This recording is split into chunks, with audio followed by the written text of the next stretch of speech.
welcome back to a new episode of Musilicious by thegailymirror.com. I really hope you're all doing fine. Today, Musilicious wants to celebrate one of the albums that made the history of pop music and actually shaped pop music as we know it today.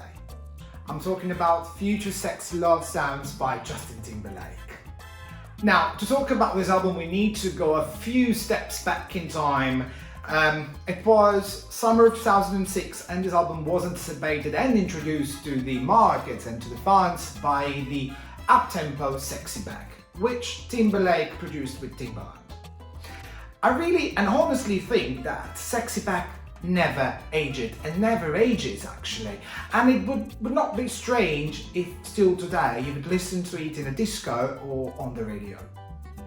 The album features so many great single successes that actually allows us to explore the differentiation in the styles that Timberlake experimented with these albums. Now, for example, with My Love, we get completely caught into the R&B sounds, into the real R&B sounds, which is something very similar to what Timbaland produced for Missy Elliott a few years before. Now, for example, with Love Stone, that I think she knows, we deal with the new masterpiece of music. And we get introduced to pure pop music, one of the highest qualities we know, where magic, energy are served with the use of choir, beatboxes and strings.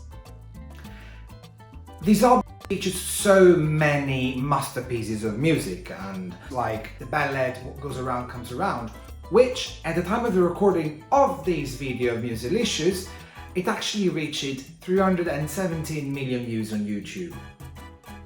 Not bad.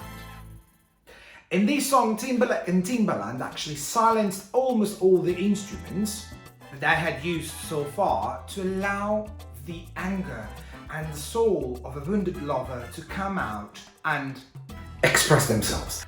And if we analyze it in a deeper way, we will see that the use of strings gave the song a stronger impact on the listener. Now, if you think that the album is only about romance, then you're completely wrong, because romance lasts very short and it goes away very quickly with the songs like Chop Me Up and Damn Girl, where the atmospheres are those of those not very recommendable R&B clubs.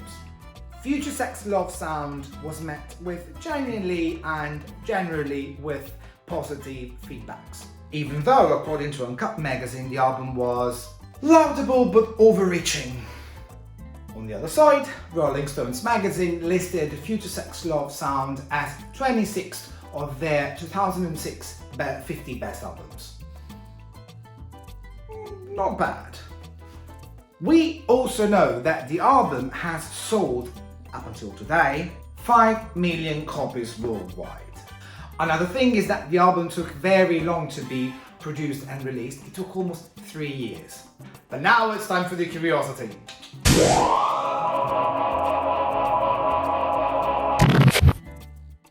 We are so used to have everything ready on Spotify or on other streaming services, music streaming services. But you have to think that at that time, in 2006, the album broke iTunes pre-order records. There are only other two albums who broke the records of pre-orders on iTunes, and I'm talking about MDNA by Madonna and Art Pop by Lady Gaga. Well, that's all for today from me and Musilicious. I'll see you next time. Ciao, ciao!